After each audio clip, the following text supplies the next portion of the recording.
Dobrý den, vítám tady našeho hosta, herečku Karolín Omastovou. Dobrý den. Dobrý deň. Jak jste se dostala do seriálu Sex O'Clock?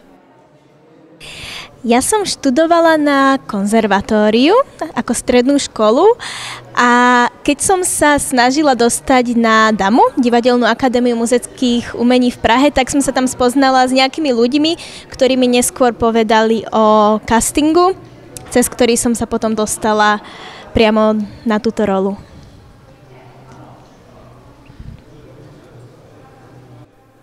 Děkuji. V seriálu hrajete tanečnici. Kde jste se naučila tancovat?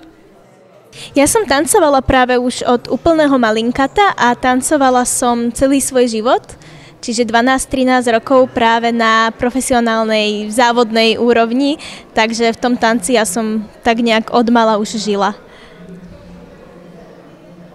Teda, to je krásné. Jak je vám blízká postava, kterou v seriálu hrajete? Ja som už spomínala v niektorých rozhovoroch, že tá postava mi je v niečom veľmi podobná a práve je to také zaujímavé, že mi nastavuje také zrkadlo a že sa niekedy aj ja sama učím vlastne na tej postave, že aha, možno takto sa niekedy správam aj ja, úplne sa mi to nepáči a takto sa zase správa ona, možno je to v poriadku, že je mi vlastne takým zrkadlom tá postava.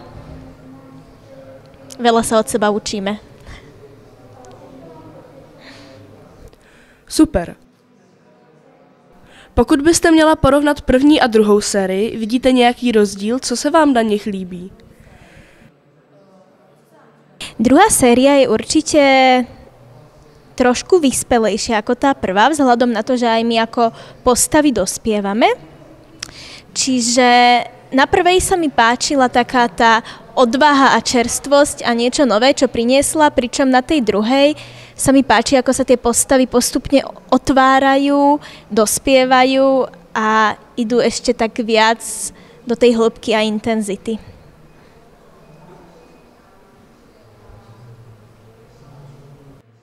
To je zajímavé. Máte před sebou nějaké další projekty, filmy, seriály, třetí řadu Sex O'Clock? To je všetko v rukách divákov, keďže záleží v prvom rade od sledovanosti, čiže uvidíme, aký bude mať úspech druhá a od toho sa bude odvíjať tretia. My veríme, že teda bude. Dobře. Já vám budu držet palce, ať se všechno povede a děkuji za rozhovor. Ja ďakujem veľmi pekne.